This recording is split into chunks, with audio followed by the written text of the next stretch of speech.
Olá, pessoal. Boa noite. Aula 3, o curso básico de Espiritismo Online. Vou fazer aqui agora o convite para a nossa irmã Denise, que vai fazer a nossa aula de hoje. Denise, também, se você quiser fazer a sua chamada aqui, eu lhe pesco aqui, lhe adiciono. Tá bom, vou entrar agora. A gente entrando.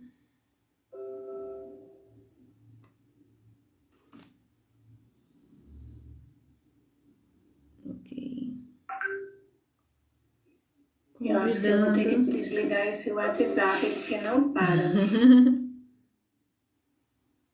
Chegou a você o convite aí? Deixa eu fechar aqui, porque senão toda hora vai ficar atrapalhando. Chegou agora. Pronto.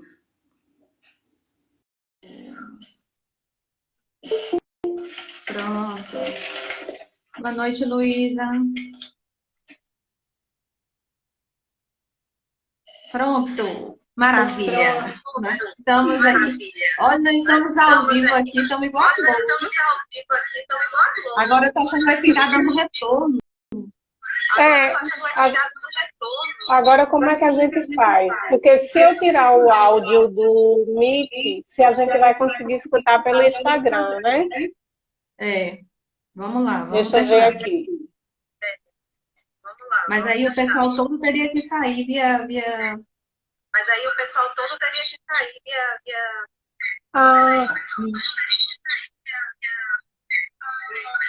Luiz, eu estou usando o fone, mas é no Instagram.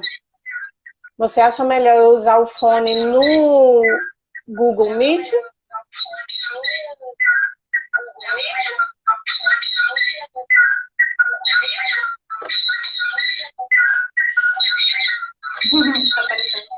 Vamos testar, né? Porque todo mundo faz isso, a gente não vai... Não vai ser a gente que vai dar errado. Espera ainda, só um instante. Tranquilo. Vou botar meu fone aqui também. Coloque. Eu acho que melhorou.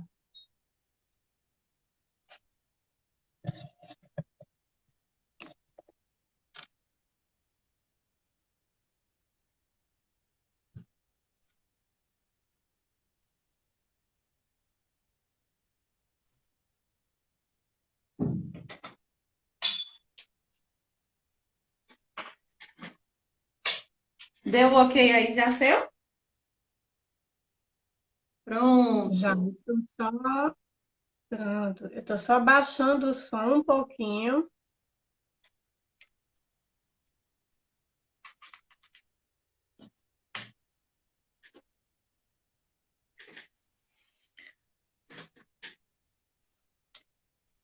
Pronto, melhorou? Melhorou. Vou fazer novamente o entendimento, né, do livro, trazendo sempre a bibliografia da nossa aula. Então, estamos na aula 3 hoje, né, do curso Entendendo o Espiritismo, com base no livro Entendendo o Espiritismo. Então, a nossa irmã preletora da noite vai ser nossa irmã Denise, de Petrolina, da Casa Fraternidade Irmã Sheila, que com muita disponibilidade nos ofertou a noite de hoje. Então, assim, nós vamos, primeiramente, fazer os nossos agradecimentos iniciais e pedir a Deus que a conceda a inspiração, que a conceda as melhores palavras. Então, que nós possamos todos fechar os nossos olhos e abrir os nossos corações a partir de agora.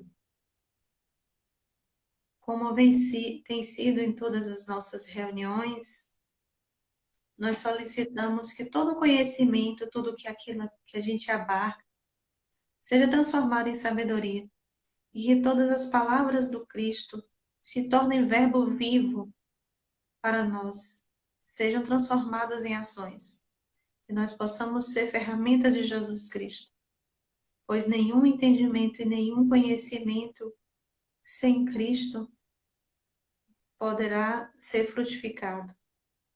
Toda palavra sem Cristo é em vão. Então, que possamos internalizar Jesus em cada uma das nossas atitudes. E é por isso que estamos todos aqui, para conhecer um pouco mais de Jesus e fazer dele a morada em nosso coração. Que nossa irmã Denise e que toda a casa espírita e todas as casas espíritas que perpassam em nossos conhecimentos se somem nesse momento. Que nós possamos ter toda a disponibilidade, a oportunidade, abraçando a causa maior, que é a caridade, compreendendo que sem ela não há salvação, compreendendo os preceitos espíritas, compreendendo a nossa missão no mundo, cada dia mais. Que assim seja, graças a Deus. Nossa irmã Denise, a partir de agora é contigo. Então, tá bom. Primeiramente, né, eu gostaria de agradecer a Thaís e a todos vocês que fazem parte da Casa Fraterna em Calculé. Né? Eu sou trabalhadora da Fraternidade Irmã Sheila e sou como vocês, né, aprendiz, porque a gente, diante da doutrina, a gente vê que cada dia a gente tem algo novo a aprender, e que o nosso conhecimento ele é ainda muito pequeno diante da imensidão de fatos que movimentam todo esse universo, né? E a criação divina.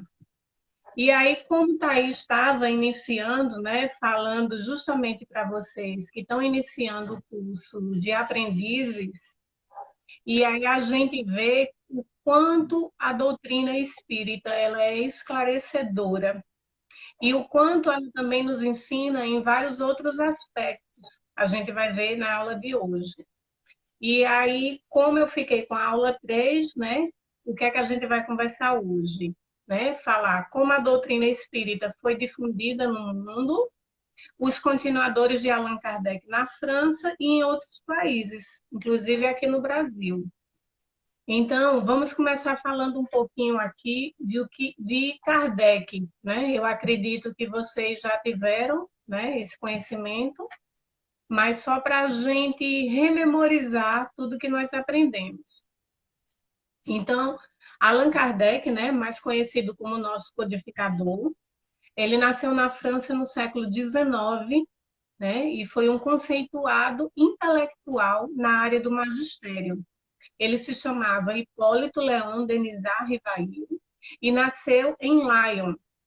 Né? Aos 12 anos, ele foi para Inverdun, na Suíça, onde foi discípulo de Pestalozzi, chegando a substituí-lo. Diante de fatos que vinham ocorrendo nesse período, ele integrou-se a um grupo de exploradores desses fenômenos sobrenaturais. Ah, tá. É porque só porque falou que o áudio sumiu, mas voltou. Ah, pronto. Okay. Agora, quando você desliga o seu áudio, fica melhor, viu, Thaís? Porque fica só o meu. Mas aí ficou mudo para o pessoal.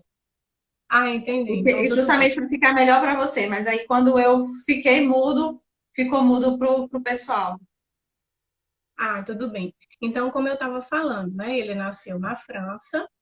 Se você vê, para uma criança de 12 anos, com o conhecimento intelectual que ele tinha, ele já era bem avançado, né? E ele já diferenciava diante das crianças daquele meio, né? Então, hoje, quando a gente vê, a gente chama de gênios intelectuais. Então, você vê que ele teve uma oportunidade, assim, de um professor excepcional, que foi Pestalozzi, e a dedicação dele foi tanta que ele chegou até a substituí-lo, né? Então, o que foi que aconteceu? Como ele sempre foi, né? Ele foi muito curioso, né? Ele foi muito... ele era um cientista, porque ele não era espírita, não. Né? Ele era um estudioso dentro das áreas de educação. E aí, nesse século, né, no início do século XIX, aconteceu vários fenômenos que era justamente um momento de transição do planeta para despertar dos homens para a natureza espiritual. Então, ocorreu vários fenômenos mediúnicos em vários locais, inclusive na França, onde ele vivia. E aí começa, né, aquele burburinho, aquela conversa, quando está acontecendo uma coisa diferente, chamando a atenção de todos, e isso despertou a curiosidade do nosso codificador. E aí um amigo dele, bem próximo, né, o convidou para participar de uma dessas sessões. E ele foi por curiosidade. A partir disso, ele começou a despertar o interesse para quê? Para poder identificar o que era que ocorria diante daquelas manifestações, que naquela época ocorriam fatos de quê? De mesas girantes. Né? Então, como é que pode, né, uma matéria pesada, de repente, ela rodar, ela se movimentar, ela ir para até estar no ar e de repente se deteriorizar. Então são coisas que por mais que a gente busque, a gente não tem como explicar, né? Porque foge do nosso conhecimento. Então, assim, se você olhar, até hoje, muitos de nós, quando procuramos a doutrina espírita, a gente procura pelos fenômenos, né? E no caso Kardec, não. Ele quis trazer para a gente algo maior, porque o que menos interessa para a gente é a questão dos fenômenos. Interessante, inclusive, né, Denise, se você me permite, é que, na verdade, ele estava com muito mais anseio em refutar o fenômeno, em provar a fraude, do que provar, de que provar que aquilo era uma realidade, né? Ele queria, na verdade, você vê que ele mexeu inicialmente porque ele estava achando tudo aquilo, perdão a palavra, até uma palhaçada. Aquele fenômeno das mesas girantes e o pessoal indo atrás e tal e tal. Realmente, ele não foi para dizer, para abraçar aquela causa, ele foi justamente para procurar uma falha e desacreditar o que vinha ocorrendo. Né? Aí veja bem, só que, né, como diz assim, quando vem o despertar para a gente, a espiritualidade ela já trabalhou há muito e muito tempo em nós. Então, o que foi que aconteceu? Diante desses fatos que vinham ocorrendo nesse período, ele integrou-se, né, a um grupo de exploradores desses fenômenos sobrenaturais. Fato esse que revolucionaria as pesquisas. Então, assim, a esse intelectual e ao seu grupo de estudos foram dadas revelações inéditas da existência de espírito em sua organização. E a atuação, veja bem, nessa época, no século XIX, ele diz, e atuação neste mundo e em outros. Veja bem, né? Nessa época já tirava a descrença de que o nosso planeta ele é único no universo. Né? Isso já aí ele já descredibiliza totalmente essa ideia que nós temos. E aí, uma das coisas que eu acho muito interessante de Kardec e que trago para a minha vida também é justamente isso. É a disciplina dele diante justamente do trabalho, quando ele teve a consciência, né, de que aqueles fenômenos, eles tinham uma causa inteligente, então quer dizer, através de todas essas experiências que fizeram com que ele compreendesse que aquele fenômeno existia algo maior, que nós ainda não tínhamos respostas, e começou a trabalhar de forma científica. Né? Então, ele foi um pesquisador.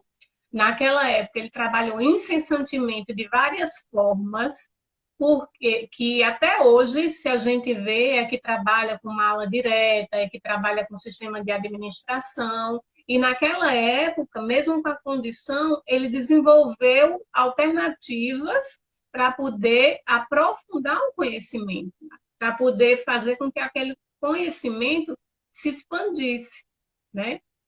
E aí a gente vai perceber que depois desse processo que ele passou a entender que realmente o que acontecia existia uma causa maior, ele abraçou, né, o compromisso. E aí, em 1º de abril de 1858, fundou-se o primeiro centro espírita do mundo.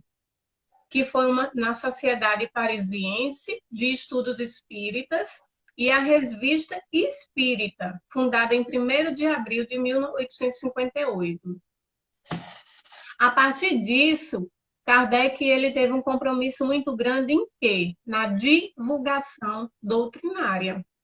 Por quê? Porque ele sabia que o que ele estava adquirindo não era para ficar num grupo pequeno de pessoas. Era algo que precisava divulgar, principalmente para as grandes massas, para todo mundo, né? Porque mudava toda a constituição do que até então a gente entendia do que era a vida material. Né? A gente desconhecia toda essa questão de vida espiritual, apesar de que, antes dele, é justamente isso. Quando a gente começa a se aprofundar, quando a gente começa a pesquisar e entender o surgimento da doutrina espírita, a gente vai ver que antes dele nós tivemos vários nomes importantes que já traziam essa clareza de pensamento. Para quê? Para que a gente expandisse. Né? Que a gente tem Platão, tem Sócrates e vários exemplos. Então, quando ele diz assim, espiritismo é religião, espiritismo é muito mais do que isso, porque ele é ciência, filosofia, religião. Né? É tanto que Kardec, um dos pontos que mais ele afirma é isso. Se você vai ficar entre a ciência e a religião, fique com a ciência. Então, o espiritismo ele não se coloca em primeiro lugar, né? Ele trouxe uma clareza de pensamento e ele não está aqui para dizer que é a religião que vai mudar o mundo. Ele não fala disso. O que ele quer trazer é essa clareza para que nós, independente da religião que a gente busque, a gente entenda e a gente também não aceite apenas o que as pessoas colocam para a gente. Porque hoje é como diz assim, hoje sou eu que estou aqui junto com vocês explanando esse tema. Mas é importante que vocês também venham buscar para ter suas próprias concepções. Porque isso sim é ciência, isso sim é estudo. Porque cada um de nós tem uma forma de olhar. E aí, veja, o objetivo era de estudar e aprofundar todos os fenômenos que resultam das relações entre o mundo visível e o mundo invisível. Ele tem seu presidente, seu secretário, seu tesoureiro, como todas as sociedades. Não era aberta ao público as sessões, não era aberta ao público. E ali não se fazia nenhum discurso, nem nada que tenha um caráter de um culto qualquer. Então, quando se iniciou, né, essa fraternidade, o primeiro centro espírita do mundo, o intuito era o quê? Era estudar os fenômenos e trabalhar na sua divulgação. Não era para ser o que a gente tem hoje, né? Tanto de tratamento, de preleções, não. Era estudo. E aí, veja, ela procede aos seus trabalhos com calma e recolhimento. Primeiro, porque é uma condição necessária para as observações. Segundo, porque sabe o respeito que se deve àqueles que não vivem mais na terra. Chama-os em nome de Deus, porque crê em Deus, em seu todo poder, e sabe que nada se faz nesse mundo sem a sua permissão. Abra a sua sessão por uma chamada geral aos bons espíritos, porque sabendo que há os bons e os maus, se há que estes últimos não venham misturar-se fraudulentamente as comunicações que recebem e induzi-la ao erro. Né? Então, assim, você vê a clareza e a sabedoria que esse homem tinha, né? Em primeiro, ele colocar acima o nosso Criador, né? Que permitiu trazer para a gente esse esclarecimento. Então, todas as reuniões, antes de tudo, eram feitas uma prece, pedindo a ajuda e o amparo do nosso Criador, para que, diante daqueles ensinamentos, eles não viessem a cometer erros e fraudes. E aí, essa sociedade, ele colhia informações de vários pontos do mundo. Então, chegavam vários relatos de forma positiva e também de forma negativa. Porque a gente sabe que é uma luta, né? É como ele disse, do bem e do mal. Tem aqueles que apoiam a causa e tem aqueles que estão justamente para buscar os erros, as fraudes, para quê? Para desconstruir toda essa estrada. E principalmente com coisas de outro mundo, né? Porque quando a gente se falava em coisas de outro mundo, a gente só se falava em Deus e o diabo e o espírito ruim, como se fosse algo que a gente tivesse que excluir, né? E o fato da gente estar aqui, né, nesse mundo de provas e expiações, nos mostra que dentro da gente existe o bom e o mal, porque nós não somos seres em sua bondade infinita, né? Aí vamos lá. Então, assim, desde então, ele como pedagogo, né? O nome dele, como vocês viram, era Denizar Rivail, e diante de umas de fenômenos que ocorreu, ele recebeu a informação de que em outra vida ele foi chamado de Allan Kardec, né? Em outra existência, ele foi um druida, que era um homem muito religioso, e aí ele abraçou, né? Quando ele abraçou a causa e foi dando seguimento ao movimento, ele passou a assumir o codinome de Allan Kardec, né? E aí sim ele compilou os 5 livros que chama a Codificação do Espiritismo, lançado nesse ato os conceitos da doutrina espírita, reunidos através do diálogos direto com os espíritos superiores. E aí eu queria abrir um parêntese, né? E aí até contando assim um exemplo meu, uma experiência minha, porque eu não sei se aconteceu com vocês. Quando eu tive minha primeira iniciação espírita, o que me chamou a atenção muito foi a questão dos romances de Zíbia Gasparetto. Então, assim, eu li aqueles livros, eu consumi aqueles livros. Então, assim, a maioria das obras dele eu li. E a partir disso, né, surgiu a curiosidade, e aí eu fui frequentar, né, fui me ambientalizando, né, me desconstruindo também. Por quê? Porque tinha os medos, né, porque a gente foi criada como se o espírito era a alma penada, vinha fazer um mal, então a gente criou esse medo que nos impede esse contato com o plano maior. E aí, diante de uma das orientações, né, eu me lembro que eu recebi a orientação dizendo que o meu mentor, que eu parasse de ler os livros de Zíbia Gasparetto, porque não ia me levar para lugar nenhum, que eu precisava ler os livros da codificação. E aí a gente pega o romance, a gente lê numa tarde, a gente lê 2, 3 dias agarrado nesse livro. A gente vai pegar os livros da codificação, dá sono, você não finaliza, dura, né? É desse jeitinho, tá aí. O livro difícil de você fixar, de você trazer, e são livros que são justamente eles que vai trazer para a gente o quê? A sabedoria. Vai trazer para a gente essa desconstrução de uma verdade que até então a gente acreditava diante da lei da vida. E aí você vê, o primeiro livro que ele lançou foi o Livro dos Espíritos, que foi baseado nos estudos cientistas que ele fazia. Então ele fazia uma pergunta diante de uma reunião, essa mesma pergunta era feita em outro país, a mesma pergunta em vários pontos, para quê? Para que não houvesse o erro, para que não entrasse em contradição.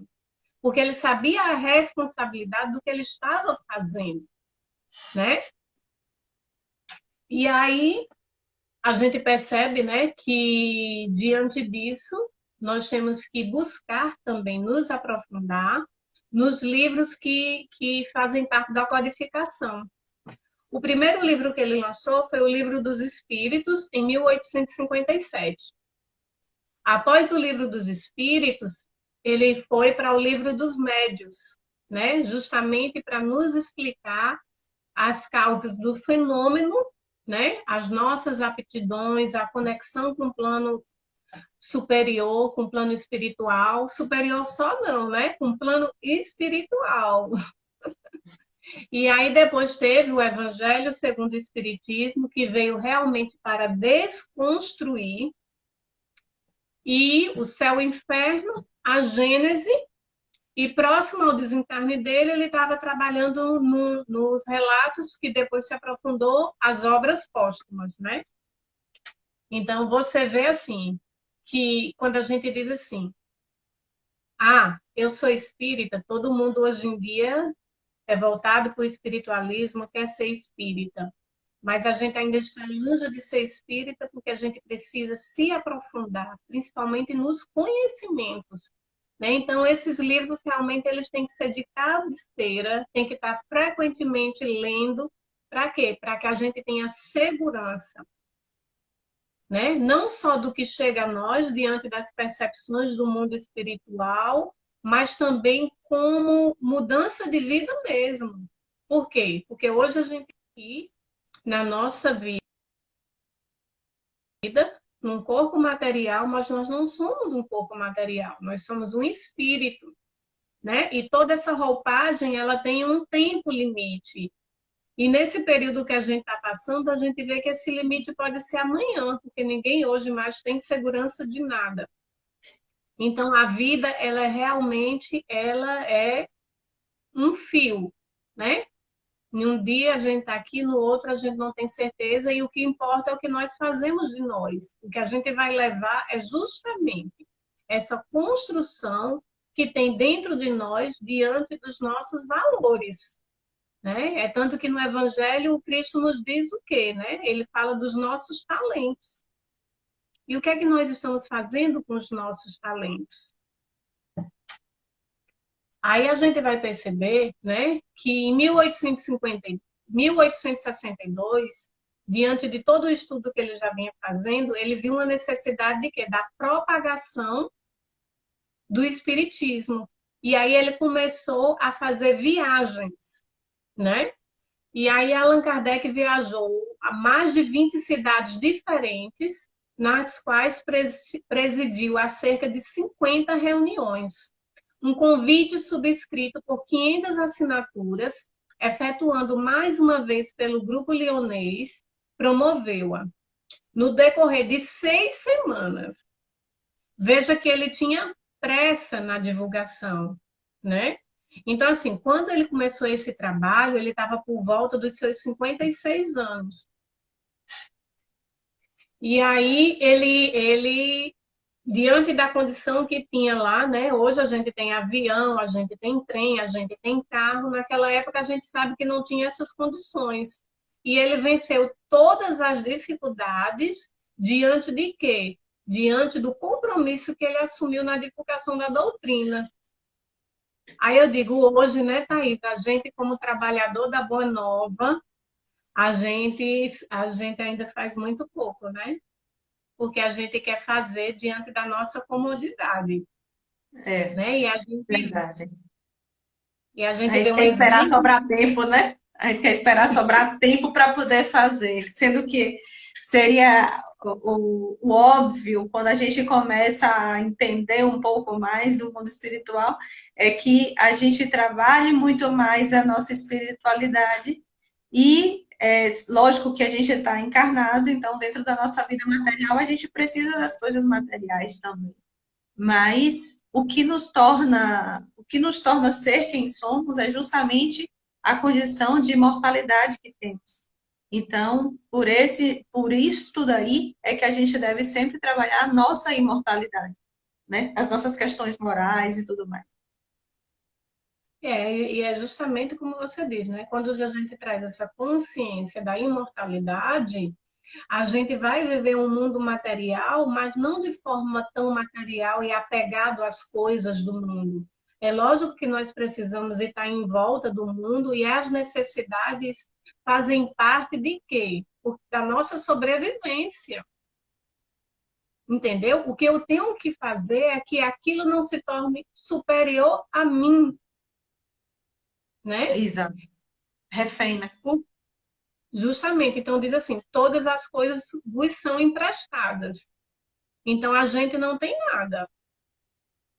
A única coisa que nós temos é a nossa vida e é a responsabilidade sobre nós. Então, que isso também não seja colocado em segundo plano, né? Porque também nós vamos nos deixando em segundo lugar, ou deixando as nossas necessidades, porque dentro de nós a gente vê os anseios de buscar o conhecimento, de estudar. Até no princípio da escola, eu acho que o primeiro ponto que a gente tem que vencer é essas barreiras, de dizer, não, isso é importante para mim. Né? Isso não está em segundo lugar. Isso vai fazer com que eu me transforme é, numa pessoa melhor dentro do meu ambiente de trabalho, dentro das minhas relações, dentro da minha família. Então, você vê que isso me move num todo, ele muda num todo. É a pauta da própria vida, né? É a pauta da própria vida. Né? E aí ele diz assim, nossa viagem tinha um duplo objetivo, dar instruções onde estas fossem necessárias e, ao mesmo tempo, nos instruirmos. Queríamos ver as coisas com os nossos próprios olhos para julgar do estado real da doutrina e da maneira pela qual ela é compreendida. Estudar as causas locais favoráveis ou desfavoráveis ao seu progresso. Sondar as opiniões, apreciar os efeitos da oposição e da crítica e conhecer o julgamento que se faz de certas obras. Estávamos desejosos, sobretudo, de apertar a mão de nossos irmãos espíritas e lhe exprimir pessoalmente a nossa muito sincera e viva simpatia, retribuindo os tocantes provas de amizade que nos dão em suas cartas. E aí veja quantas lições ele nos trouxe. Primeiro, divulgar. Segundo, instruir. Terceiro, estar aberto às críticas, né, aos julgamentos, porque isso nós nos colocamos hoje, né? Porque quando você é convidado, seja para fazer uma palestra, seja para dar uma aula, como está aqui, isso não quer dizer que eu sei tudo diante da doutrina, eu sou tão aprendiz quanto vocês. E para eu estar aqui é preciso que eu tenha dedicação, que eu estude, né? Então você vê que às vezes até coisas que passou na época que a gente estava na escola, a gente começa, eita, pera ainda. Então a gente está aprendendo também. E outra coisa, está aberto a quê? As críticas e os julgamentos. Porque o que mais a gente tem medo de se colocar, né? E principalmente com essa pandemia, que é tudo virtual. Eu nunca vi tanta live, tanto movimento. E eu até disse, tá Oh, hoje a gente ainda está em duas plataformas, né? A gente está via Meet e via Instagram. Aí você disse, quem diria que hoje eu ia imaginar que estaria nessa condição, né? A gente não sabe nem onde é que está indo as nossas imagens, como diz, né? E aí vamos, né? Depois da morte, né, de Allan Kardec, né, que o desencarne dele ocorreu em 31 de março de 1869. Então, se a gente vê do início que se distendeu o espiritismo até o desencarne dele, o tempo foi muito curto. Eu acho que talvez por isso ele tivesse tanta pressa nessa divulgação. Eu acho que dentro dele ele sabia que o tempo era muito pequeno e ele precisava fazer o trabalho dele. É tanto que na época, né, quando ele teve um período que ele já estava viajando muito, ele recebeu até uma orientação da espiritualidade para frear um pouco. Por quê? Porque o corpo dele já estava com enfermidade. Mas mesmo assim, né, ele desobedeceu e continuou. E ele veio a desencarnar de aneurisma. E aí ele tinha, né? Ele não fazia o trabalho sozinho, nós sabemos. Tinham muitos nomes naquela época, que eu vou falar no próximo slide, que o acompanhavam, né? Muitos deles, como ele, também não eram espíritas, e diante de todo o conhecimento abraçaram a causa e o ajudaram nesse compromisso. Tanto os pesquisadores, os filósofos, quanto os próprios médios. E aí a gente trouxe aqui, eu trouxe um exemplo de uma comunicação que ele recebeu e dizia o seguinte: o Espiritismo está chamando a desempenhar um papel imenso sobre a Terra. Será ele que reformará a legislação tão frequentemente contrária às leis divinas. Será ele que retificará os erros da história. Será ele que reconduzirá a religião do Cristo, que nas mãos dos sacerdotes se tornou um comércio de vil tráfico. E instituirá a verdadeira religião, a religião natural, a que parte do coração e vai direto a Deus, sem se deter nas franjas ou no escardote de um altar. Foi até duro nessa hora que ele colocou, porque a gente sabe que, quando a gente estuda, a gente vê que os movimentos que tiveram, né, e as próprias revoluções, eles não envolviam só as questões políticas, né, mas muitas religiões estavam envolvidas também. Então, a gente distorcia muito essa questão de Deus voltado para o poder, para a riqueza, né? Até hoje a gente vê que isso perdura um pouco. Então, o que ele queria, na verdade, era extinguir o ateísmo e o materialismo, né? Pregando a caridade como uma espada na mão, sacrificando a sua ambição e o espírito de dominação, os direitos mais sagrados da humanidade. Então, o que ele queria justamente era isso, era que a humanidade desagregasse esse materialismo para poder compreender a vida espiritual, né? Porque a gente não tem condição de sair do materialismo se a gente não começar a acreditar nessa que existe uma vida maior, na imortalidade da alma, nos fenômenos, né? Que desde esse período já existiam e já propagavam na humanidade para trazer o povo dizer, espera ainda, né? A vida não é só essa, existe algo maior e nós temos a responsabilidade diante das nossas ações. Então, quando ele fala de caridade, é justamente isso. Porque a caridade é a maior ferramenta na transformação do mundo.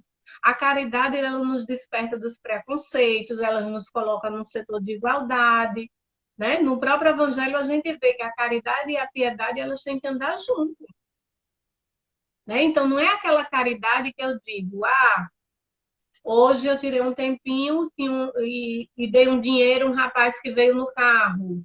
Doei uma cesta básica. Não, minha gente, é muito mais do que isso. Ali é apenas uma ação do material, mas ela tem que estar dentro de nós.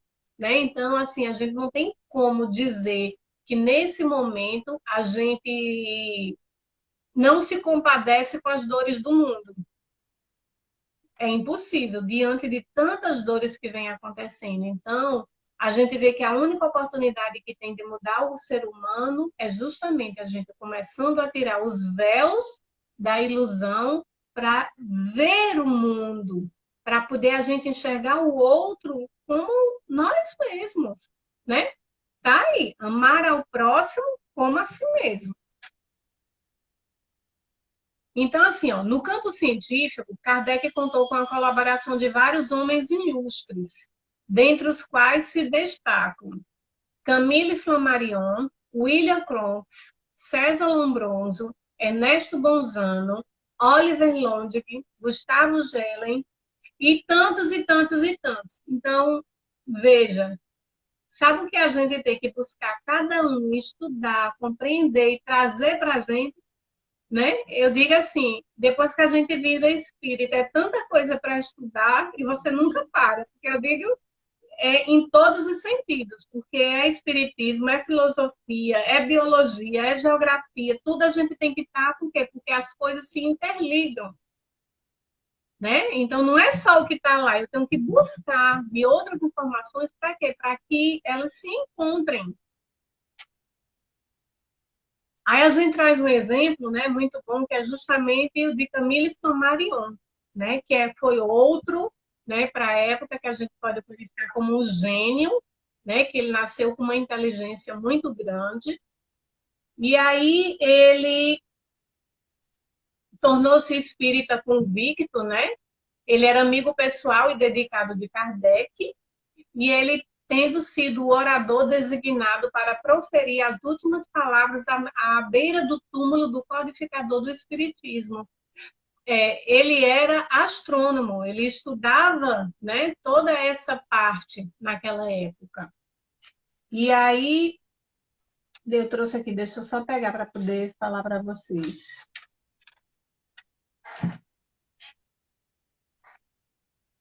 Além dele, a gente pode também, trouxe como exemplo, uma das médiuns da época que ajudou muito, que foi justamente a menina Florence, né? Porque desde cedo ela tinha contato com o mundo espiritual, ela via bastante, e só que é aquela questão, né? Que até hoje eu acredito que acontece com muita gente, né? Como não tem o esclarecimento, ou você se afasta pelo medo, você não trabalha de forma natural.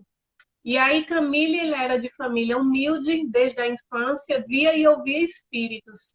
Seus pais atribuíam isso a um excesso de imaginação e sua fraca saúde. O tempo passou e a menina, sem receio algum, continuava a se relacionar com os espíritos, achando tudo aquilo muito normal.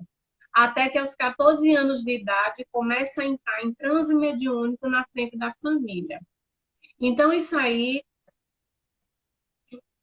a gente percebe que o quê? Que os fenômenos mediúnicos, eles não estão fechados apenas para acontecer dentro das casas espíritas, né? Ou nas reuniões espíritas. Então, isso aí já começa uma desconstrução. Porque quando ele tem que acontecer, ele pode acontecer em qualquer lugar. Então, assim, no próprio livro dos espíritos, diante dos ensinamentos que eles nos trazem, ele nos diz justamente isso, né? Que essa comunicação com o mundo material ou com o mundo espiritual, ela é constante. E nós somos influenciados por eles. Então, por mais que eu me negue a essas verdades, a todo momento a gente é influenciado pelo mundo espiritual. E como nós ainda não temos a consciência das nossas aptidões, muitos de nós são médios e são médios ostensivos, né? É tanto que ele diz, a influência é tão grande que ele pode muito lhe dirigir, né? Então, às vezes, vou dar um pequeno exemplo, às vezes a gente entra em embates, em brigas, e de repente toma uma dimensão que você depois para e diz, meu Deus, né? Eu cheguei, eu saí do meu controle, né? Naquele momento, nós somos potencializados pelas companhias que estão ao nosso lado. Então, como diz assim, nunca nós estaremos sozinhos, né? Então, a gente tem que ter essa consciência que a todo momento nós somos influenciados tanto por espíritos bons como por espíritos maus. Essa se ligação vai dar diante das nossas escolhas, né? Assim como encarnado nós fomos formando os grupos com os mesmos gostos, com os mesmos desejos, desencarnada do mesmo jeito, né? Então aqui vai estar pessoas que estão ligadas e estão buscando a mesma coisa que eu na mesma sintonia. E aí a gente começa a propagar o espiritismo, ele vai saindo de Paris, ele vai atingindo toda a Europa, né? Todo mundo se propagando em vários locais. Inclusive, a Cuba é um dos locais que mais tem o desenvolvimento do espiritismo. Só que o que aconteceu? Como a doutrina espírita ela foi muito perseguida, né?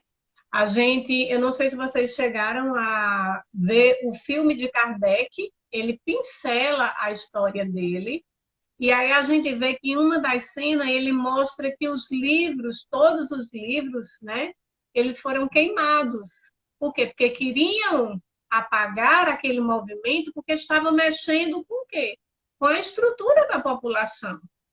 Né? Estava começando a modificar os padrões, modificar as pessoas. E aquilo ali não fez com que parasse, porque, como diz, a gente pode queimar todos os livros, fechar todos os centros espíritas, que vai continuar o trabalho da doutrina espírita. Porque o mundo espiritual, ele continua e ele convive conosco. E, diante disso, o que foi que aconteceu? Diminuiu o fluxo na Europa. E o Brasil, né? Aquele Brasil que acolhe, aquele Brasil fraterno que era assim. Hoje ele está meio dividido, né? Mas realmente brasileiro tem aquele sangue de acolher, de proteger, né? E aí ele abraçou essa causa. E aí a gente vê, ó, com a perseguição que os governos autoritários europeus exerceram contra o espiritismo, especialmente durante a Primeira e a Segunda Guerra Mundial, a nova doutrina quase foi esquecida. Então, a opressão fraquejou e hoje a terceira revelação progride consistentemente em todo o mundo, sendo o Brasil sua atual locomotiva. Este é o país com maior população de espíritas do planeta e sede do SEI, que é o Conselho Espírita Internacional, cujo escritório central fica em Brasília, né? Espíritas brasileiros são conhecidos internacionalmente, bem como suas obras. Então, a gente vê a dimensão que tomou o espiritismo, né? E onde foi parar, né? Aí a gente tem até um vídeo que Geraldinho fala, né? Quando diz assim, Brasil, pátria do evangelho. Que a gente quer abraçar o evangelho, quer se sentir beneficiado como quem fôssemos os donos da verdade, mas a gente não conhece a responsabilidade que tem nas nossas mãos, né?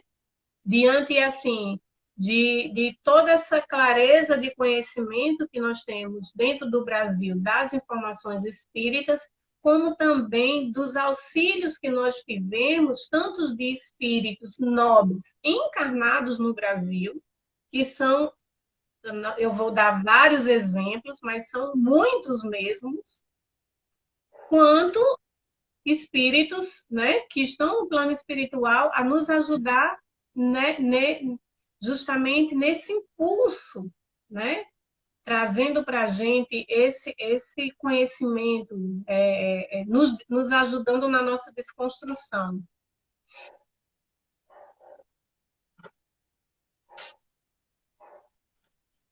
E aí a gente pode ver, né, que nessa mesma época a gente pode trazer um exemplo muito bom que a gente teve aqui no Brasil, que foi um espírito muito nobre de uma poetisa que era Anália Franco, né? Então, Anália Franco, ela fundou escolas e orfanatos, além de uma instituição de auxílio a mulheres e à região, antes afastada do centro, e hoje o bairro Jardim Anália Franco.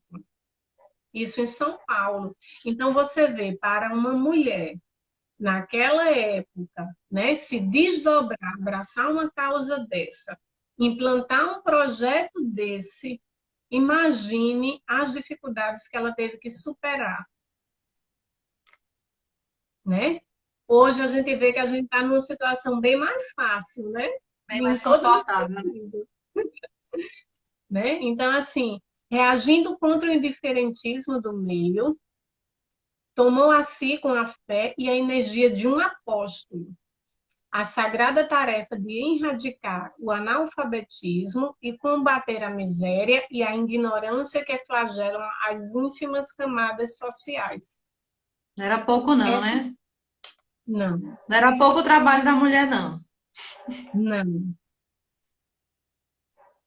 Essa associação, acentuava ela, não visa tão somente a amparar e educar os desvalidos. Tem um fim mais elevado, que é reunir em torno de uma ideia santa todas as senhoras de inteligência e boa vontade para trabalharem de comum acordo no bem social. Então, a gente vê que a gente está saindo totalmente desse sentido, né, de que a oração é apenas eu elevar as minhas preces ao Criador. É preciso que eu também coloque em movimento essa ação. Então, orar é ação. E é preciso que nós façamos a nossa parte no combate às indiferenças. Então, assim, não basta eu apenas ser uma pessoa do bem. eu também tenho responsabilidade pelo bem que eu deixo de fazer. Então, isso a gente vê o quanto a gente ainda precisa trabalhar no sentido das ações sociais, da gente se colocar a serviço do outro.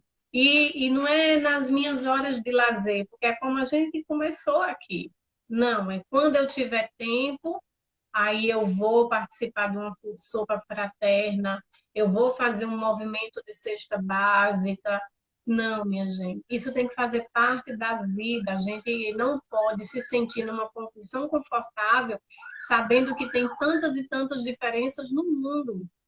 O ano passado, quando começou esse movimento de pandemia, a gente pode observar que começou a surgir vários movimentos de amparo e de ajuda.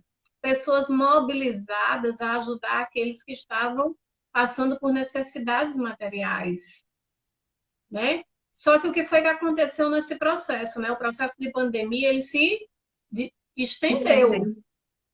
Era algo que a gente pensava que eram 3 meses, né?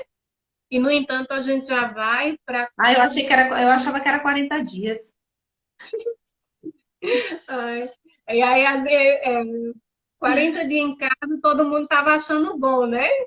Quarentena, né? Aí minha cabeça registrou, diga, A gente pensava, né, que era isso, mas quarentena, na verdade, não quis dizer nem 40 dias, mas no primeiro pensamento era, oba, vou ficar em casa descansando.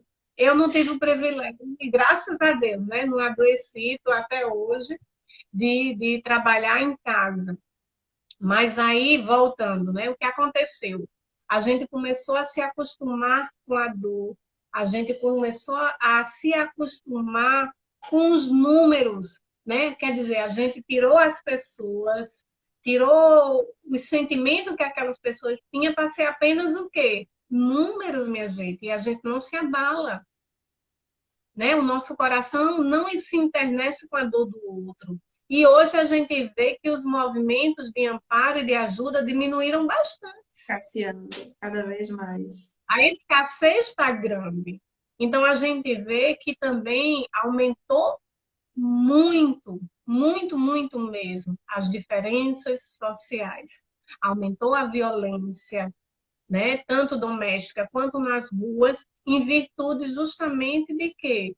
Das diferenças, né? E de que a gente está tão também apegado ao materialismo que a gente não consegue sobreviver sem os excessos, né? Porque o que é necessário a gente tem,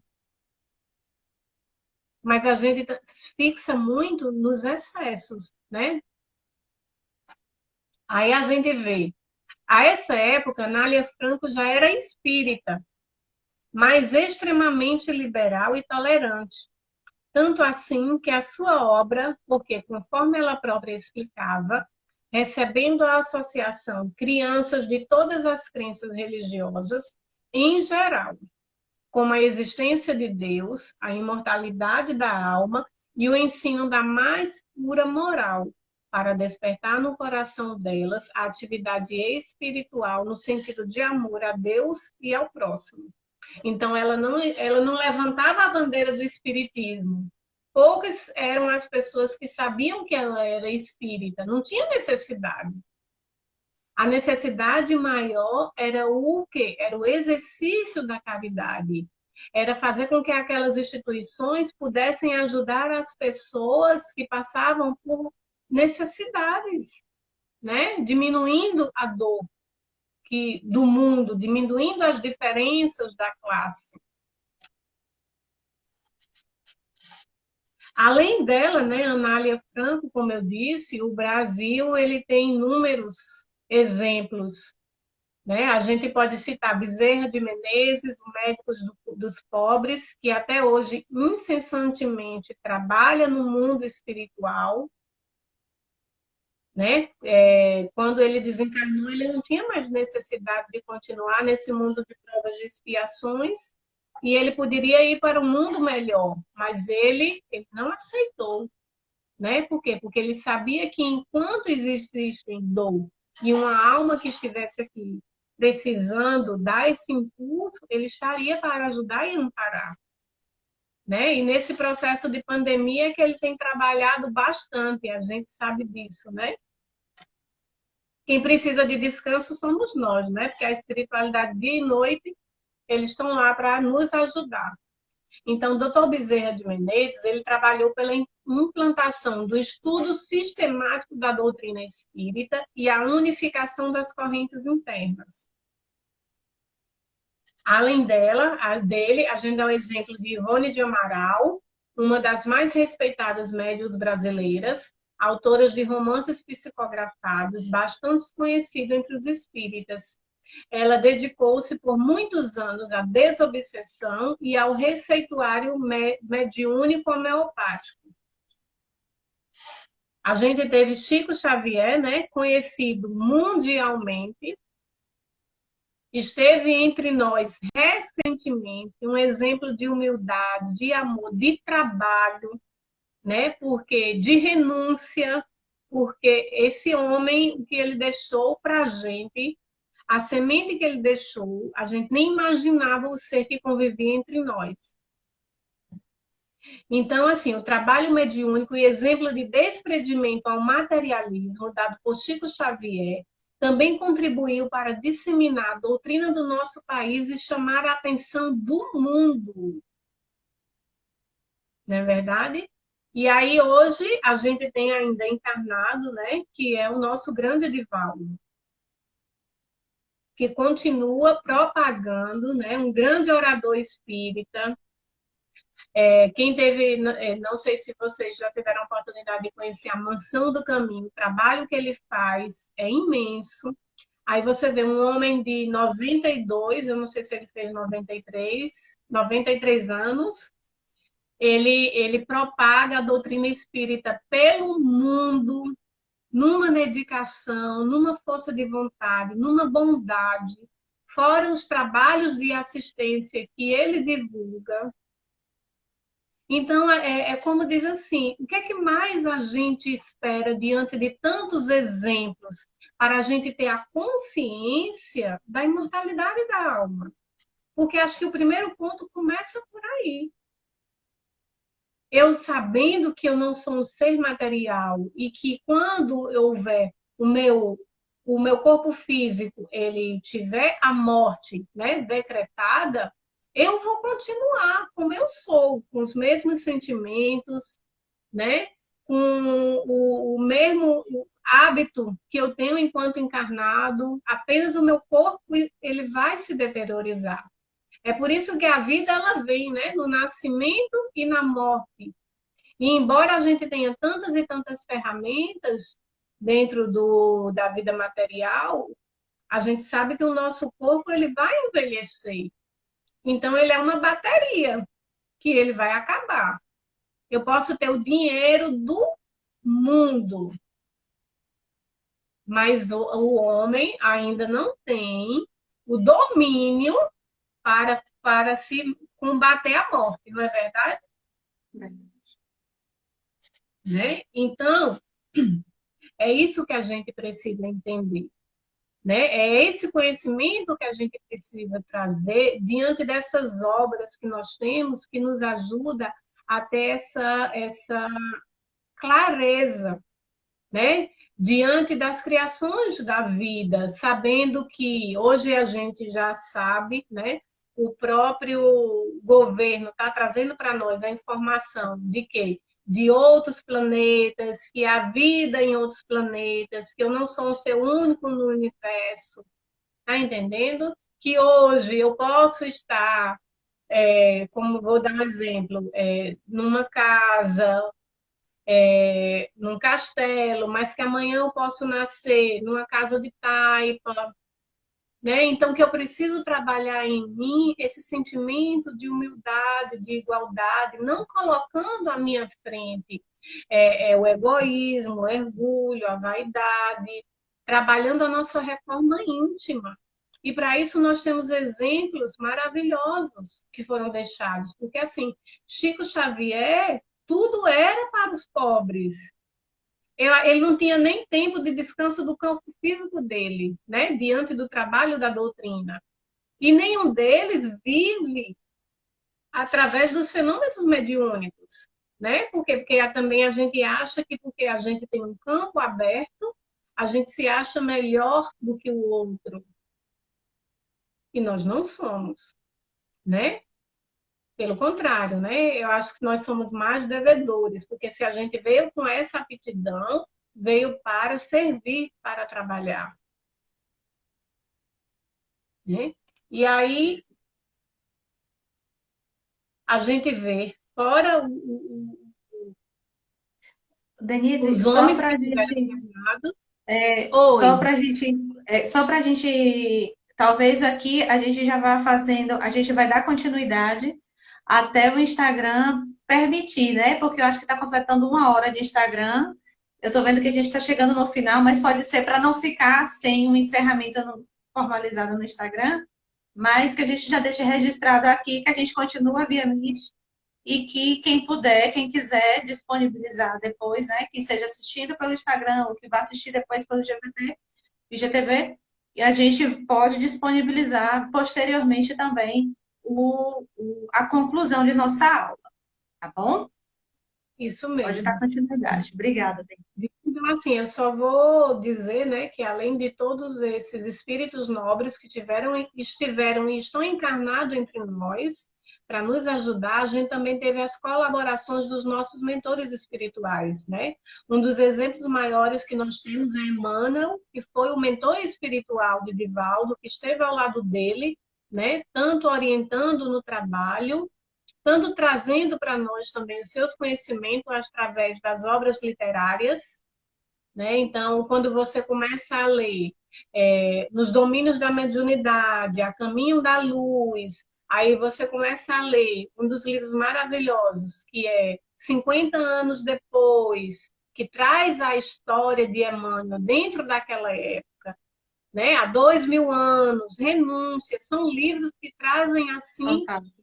uma libertação, né, das nossas crenças e começa dentro de nós a questionar muitos pontos, né? Você vê que naquela época os próprios adeptos do cristianismo eles eram colocados para a morte, né? Ninguém poderia levantar a bandeira. Por quê? Porque ou iam ser levados para shows, né? Até movimentos, eram condenados, eram perseguidos, né? Hoje a gente vê que as perseguições elas são de formas mais leves, né? Não chega a ser o ponto daquela época. Então isso é sinal também que nós estamos evoluindo, nós estamos melhorando e que todo esse movimento que acontece através das revoluções, como a gente percebeu, Primeira Guerra, Segunda Guerra, Revolução Industrial, o que está acontecendo agora é um movimento que está permitindo também a humanidade ela dar um passo maior. Então, a gente não pode dizer que tudo que acontece é ruim. Então, eu não vejo a pandemia como algo ruim. É algo que realmente nos está trazendo o quê? Dor, está nos trazendo também a nossa própria consciência. Por quê? Porque a gente estava tão apegado que a gente estava se desapegando uns dos outros. Não era verdade? Hoje a gente está sentindo falta de quê? Do contato físico com o outro. E há 3 anos atrás, todo mundo era assim, ó, só no telefone. Acho que numa reunião, para você falar com o outro, você tinha que mandar mensagem. Hoje você não vê a hora de sair de casa, você não vê a hora de falar com as pessoas, de abraçar a gente que tinha os movimentos na casa espírita, né? Que preenchia o nosso tempo. Então, a gente sente falta disso. Então, a tecnologia, ele até um ponto, ele supre, né, essa saudade, mas a gente sabe que não completa. Somos seres sociáveis, né? Precisamos de contato uns com os outros, é próprio da nossa natureza. Isso é irreversível também. Fomos feitos para isso, para sermos sociais e sociáveis. Não é? Isso, pois é, né? Você vê que os animais que não têm a inteligência que a gente tem, eles sentem falta desse contato físico, né? Hoje eles querem estar próximo a nós, né? Trocando, né? Essa energia, esse calor. Antigamente o animal, a gente tinha um costume, era no muro, né? Ele era para proteger a casa. Hoje não. Ele é dentro de casa. O meu dá um trabalho danado. É uma criança. Chora, fala. Então você vê, né? É o progresso. Nós estamos mudando. E embora não pareça, a gente pode perceber que o que a gente está passando vai permitir que a gente venha, de alguma forma, diferentes logo à frente. É porque a gente a gente quer hoje, tudo a gente quer para hoje, né? Só que o reflexo do que está acontecendo hoje, a gente vai ver no futuro, mais adiante. Então, assim, quando ele fala de Emmanuel, né, como eu estava falando, o primeiro foi, no tempo do Cristo, o senador romano Públio Lentulus, cuja biografia se encontra nos livros. Há 2000 anos, 50 anos depois, Emmanuel, através de Francisco Cândido Xavier, escreveu vários livros, A Caminho, Verdade e Vida. Aí nós tivemos também André Luiz, né, que ele era um médico famoso, fazia parte da Sociedade Carioca, e que ele desencarnou, e aí ele também nos trouxe uma obra grandiosa que foi o quê? O Nosso Lar, que inclusive tem o livro e tem o filme. Mas eu aconselho vocês a buscar os livros, né? Porque o filme, ele pincela muita coisa. E não precisa Então, ficar igual a assim, mim, que já assistiu umas 10 vezes Nosso Lar, não. Basta ler o livro. então, André Luiz, pseudônimo de um ilustre médico que viveu na sociedade carioca, desvendou os mistérios do além-túmulo, relatando uma série de volumes como é a vida no plano espiritual Nosso Lar. Né? E aí a Luizinho está gente dizendo aqui, nosso lar é tão bom. é, A aluna nossa aqui. Nosso lar é tão bom. é, e aí e todo mundo, quando morrer, quer ir para o nosso lar. A história é essa, né? Todo mundo. Eu tô achando que vai dar uma superlotação. Vão construir aquelas casas assim, já vão ser condomínios, porque todo mundo quer ir para lá. Aí nós temos também um exemplo maravilhoso, né, que ajuda muito no trabalho da divulgação infanto-juvenil e evangelização espírita, é Meimei, né, porque ela é um apelido carinhoso dado pelo esposo, a professora primária Irmã de Castro, antes do seu prematuro desencarne aos 24 anos de idade. Desencarnada, promoveu ela intensa colaboração através da pena mediúnica de Chico Xavier, e especialmente na área de evangelização infanto-juvenil, destacando-se as seguintes obras: Pão Nosso e Cartilha do Bem, são livros de evangelização infantil. Fora isso, né, eu tenho que falar, nós temos dentro da Aliança Espírita, né, Edgar Mon, que nos ajudou com a escola de aprendizes e que continua no plano espiritual, ajudando nesse trabalho, né, Inclusive o para nosso. trazer. Hã? Inclusive o Justamente, nosso. inclusive o nosso. Por quê? Porque quando a gente ia para o centro espírita, eu quero ir ouvir a preleção, quero tomar passe, e a gente fica naquele ciclo vários e vários, vários anos. Né? E a escola, né, ela nos chama um convite. Por quê? Porque a gente precisa tratar a causa, né? E para a gente tratar a causa, é preciso que a gente se conheça, porque senão a gente vai viver nesse ciclo, né? Enquanto a gente não Sim. dentro de cada um de nós, né? E isso, a escola de aprendizes, ela nos permite essa mudança interior. Então, aqui eu vou finalizando os slides, né? Eu acho que a gente pode ir finalizando no Instagram, dando continuidade no Google Meet, né? Para vocês do Instagram, a nossa gratidão, né? Eu espero que tenha explanado de forma clara, né? A gente sabe que é muita coisa para a gente falar num espaço de tempo muito pequeno, porque são grandes exemplos, né? É um trabalho que ele teve muito grande, né? Tanto de pesquisa quanto de trabalho da propagação. Então, o que a gente está dando realmente é uma pincelada. E eu deixo assim um conselho de que vocês busquem realmente. Comece estudando o livro dos Espíritos. Né? São perguntas, lê 2, lê 3 durante o dia, questiona, né? Puxa a reflexão. Anota, anota, é Anota. ótimo anotar, né? Traz para a gente, se for o caso, se quiser trazer para a gente também. É porque às vezes assim, a gente já teve uns contatos antes, então talvez até junto aqui na própria aula também, sintam-se, né? À vontade. Porque a gente procrastina muito, né? O que é que a gente quer? A gente quer as coisas que cheguem mastigadas para a gente. Então a gente faz o quê? Ah, Thaís, me fale como é. Então o que você fala eu recebo. Não, é preciso que eu faça a minha parte e eu me dedique. Por isso que Emmanuel disse: disciplina, disciplina e disciplina.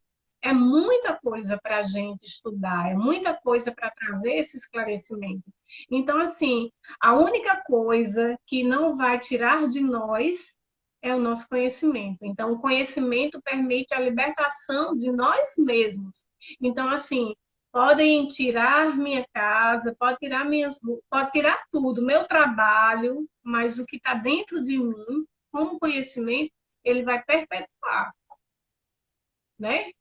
Perfeito. Em outras encarnações, né? É tanto que a gente tem exemplos, né, de pessoas que nessa pandemia, de repente, começaram a ter aptidões que nem se imaginavam, sem Não aula, sem imaginava. curso.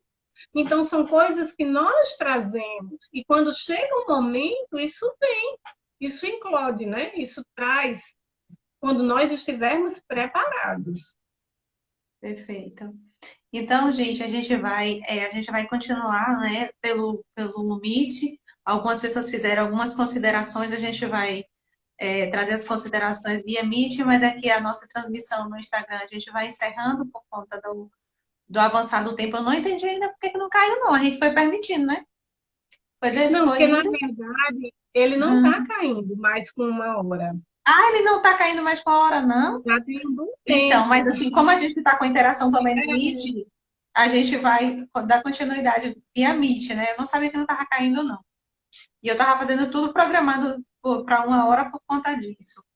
Mas, enfim, a gente vai estendendo os nossos agradecimentos mais uma vez, agradecendo a Casa de Fraternidade Irmã Sheila em Petrolina, Pernambuco, por ter nos presenteado com nossa irmã Denise e dizendo também à Casa Fraternidade Irmã Sheila que são nossos convidados, participem conosco, nos acrescentem, porque a gente precisa muito desse conhecimento e tem muito espírito espalhado por aí, que Allan Kardec disseminou uma galera muito legal para a gente. E a gente aqui no interior da Bahia, em Caculé, a gente precisa disso, a gente precisa dessa interação. E faz com que a gente se sinta mais vivo, mais ativo e mais cheio de luz, né? Então a gente vai fazendo o nosso encerramento, já vou jogar o vídeo aqui para que fique gravado e fazendo a nossa continuidade aqui e o encerramento posteriormente também via Meet. Obrigada. Boa noite a todos.